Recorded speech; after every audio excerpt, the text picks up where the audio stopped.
Despite their reputation for being less trendy, station wagons have left an indelible mark on the automotive world. Even as they gradually fade from popularity, station wagons remain a symbol of family life, much like mobile phones and television sets. Their unmatched suitability for road trips is undeniable, with ample room for passengers and cargo alike. They're the ideal choice for a lakeside escape, a cross-country journey, a beach retreat, or a rural cabin getaway. So, what are some of the coolest muscle wagons ever created? Let's get started.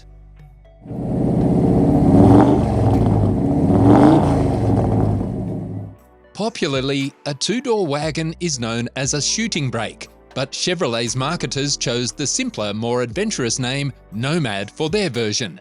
Based on the Bel Air, the 1955 to 1957 Nomad featured some of the most daring styling ever seen on a wagon. So striking, in fact, that it's believed the 1970 Range Rover Classic borrowed several of its design elements. With its super turbo Fire V8 engine, the Nomad delivered 283 horsepower from its 283 fuel-injected cubic inches, heralding the arrival of the performance wagon era.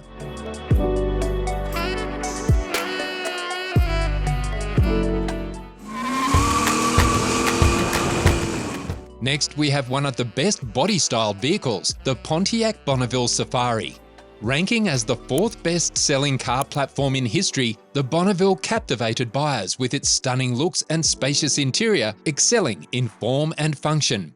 The Safari model in particular gained immense popularity. It was often featured in television shows to evoke the era and cement its place in the collective memory as a car that left a lasting impression. Do you think the Pontiac Bonneville Safari looked nice? Let us know in the comments section.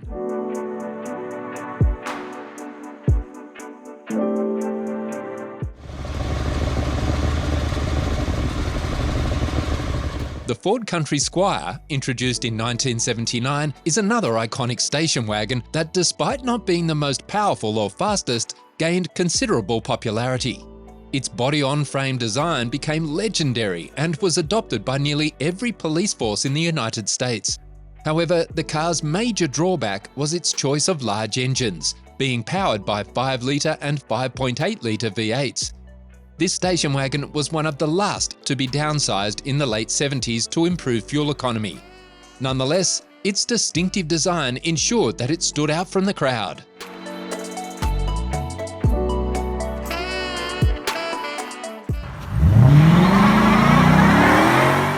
Alongside the Chrysler 300 SRT8 and Dodge Charger SRT8, the Dodge Magnum was the station wagon for many petrolheads. With its 5.7-litre V8 engine, the Magnum could outperform many muscle cars. However, as the saying goes, the star that burns twice as bright burns out twice as fast. This proved true for the Magnum, which was in production for only a short period, from 2004 to 2008.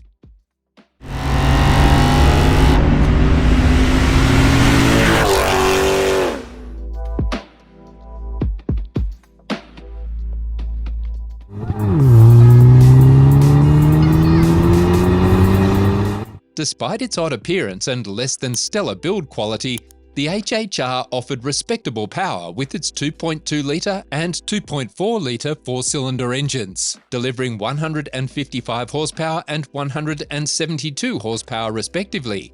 It came with a 5-speed manual or 4-speed automatic transmission.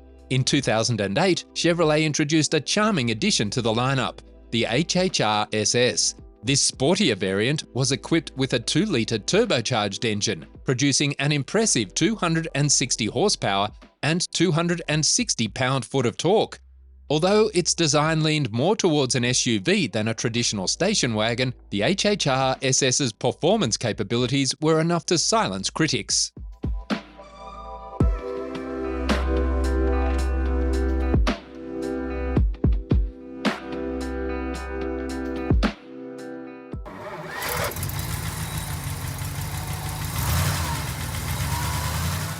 Studebaker, one of the smaller automakers in the United States, lacked the extensive resources for research and development that giants like General Motors and Ford possessed.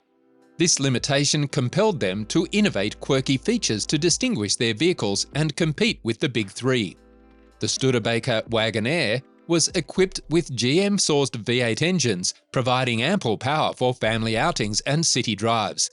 However, the standout feature of this wagon was its retractable roof over the cargo area. This unique design allowed the Studebaker to transport items that would otherwise be too tall, making it a practical and innovative solution for hauling needs.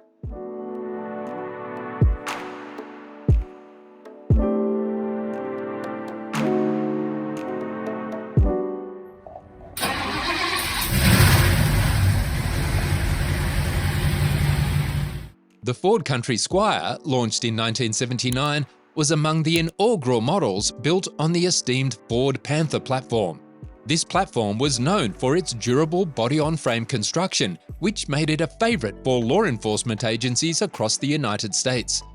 As the civilian wagon variant of the platform, the Country Squire offered a blend of ruggedness and comfort.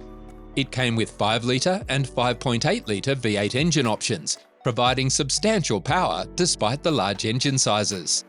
To improve fuel economy, the Country Squire was one of the last station wagons to undergo downsizing in the late 1970s. Positioned as the top-level wagon in Ford's lineup, the Country Squire set itself apart with its distinctive wood-grain bodyside trim, adding a touch of elegance to its practical design.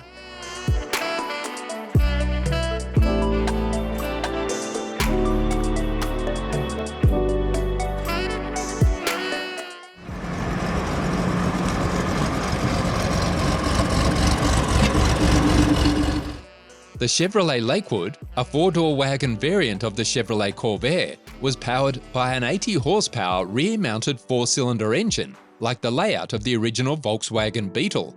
While not known for its speed, the Lakewood offered a practical alternative for families desiring a more modest station wagon without opting for a German-engineered Volkswagen Beetle.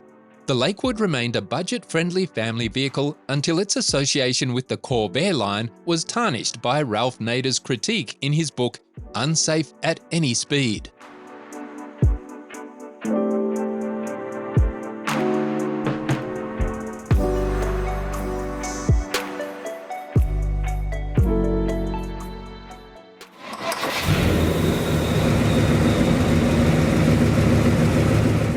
The Mercury Commuter stood out as a unique offering in the form of a coupe wagon.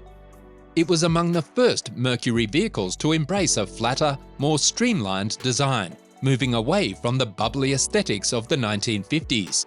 This period also marked a significant shift in Mercury's design philosophy, as it began to distinguish its vehicles more clearly from those of its sister brand, Lincoln.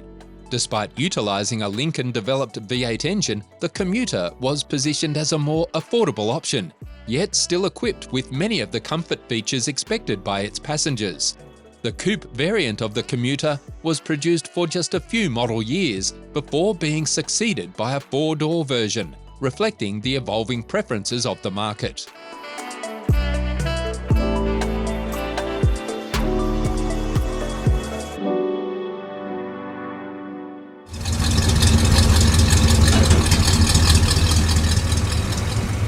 The Plymouth Suburban was a trailblazer in the station wagon segment, being the first all-steel model aimed at the mainstream market. Its affordability and innovative features, like a turnkey ignition, set it apart. Despite being a 2-door vehicle, it comfortably accommodated 6 passengers and offered substantial cargo space, particularly with the rear seats folded down. Under the hood, the Suburban was equipped with a 98-horsepower Chrysler engine. While this made it slower than many competitors, it also increased fuel efficiency.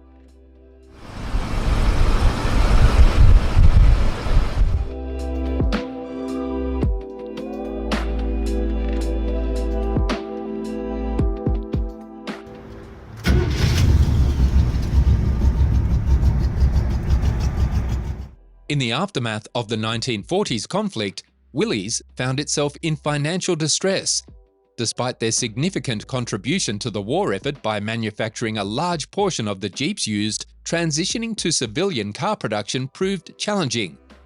In their quest to create a more civilian-friendly vehicle, They opted for a body made of sheet metal, which was more cost-effective, easier to produce, and more durable than many cars of the time. Despite the necessary compromises, the Willys Jeep Wagon emerged as one of the most iconic classics, playing a crucial role in the company's survival. Jeep's spirited little four-cylinder engine powered it, and it is often considered one of the first SUVs. Today, the Willys Jeep Wagon is highly coveted among classic Jeep enthusiasts.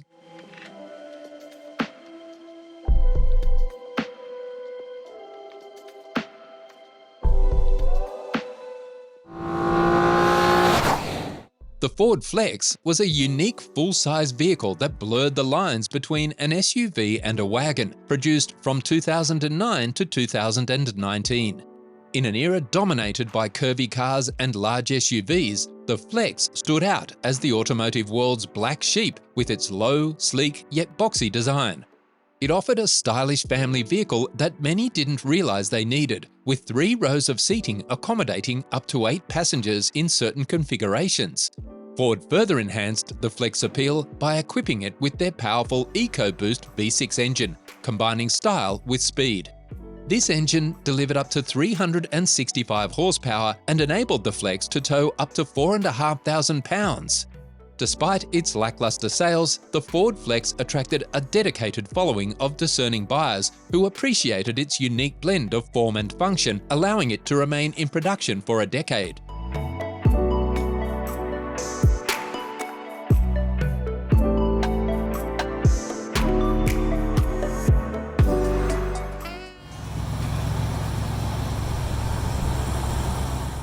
The Chrysler Town & Country, once celebrated as one of Chrysler's most iconic station wagons, underwent a significant transformation over the years. For several decades, it was a luxurious and versatile option in the station wagon segment, offering an array of features and options. It was well appointed with chrome trim and carpeted cargo areas, making it a strong contender against vehicles like the Buick Estate and the AMC Ambassador. Originally categorized as a full-size car, the Town & Country station wagon was subject to downsizing in the late 1970s, a move aimed at improving fuel efficiency.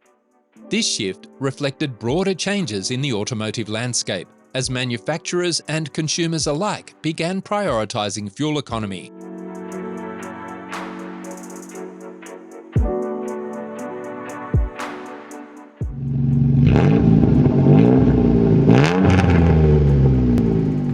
The Ford Taurus station wagon was one of the fine examples of Ford's traditional approach to station wagons, where they were built off the same platform as an existing sedan. Historically, most wagons share their name and many components with their sedan counterparts, sometimes even a coupe variant. The Taurus wagon was no exception, sharing nearly every component with the Taurus sedan. One unique feature of the Taurus wagon was the way back seat, a rear-facing third-row seat. Despite this quirk, the Taurus wagon was a solid vehicle, much like its sedan counterpart. It wasn't particularly thrilling or luxurious, but it performed its duties reliably and efficiently, making it a practical choice for families and those needing extra cargo space.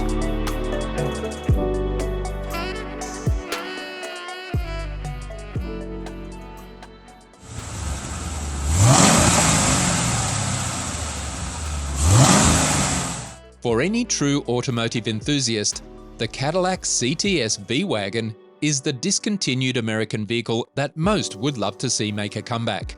The CTS-V wagon was a rare blend of high performance, stylish looks, limited production, and a unique appeal as a factory-made luxury hot rod station wagon. The idea of a Corvette-powered station wagon is enticing even today. It would undoubtedly be the coolest family car on the road.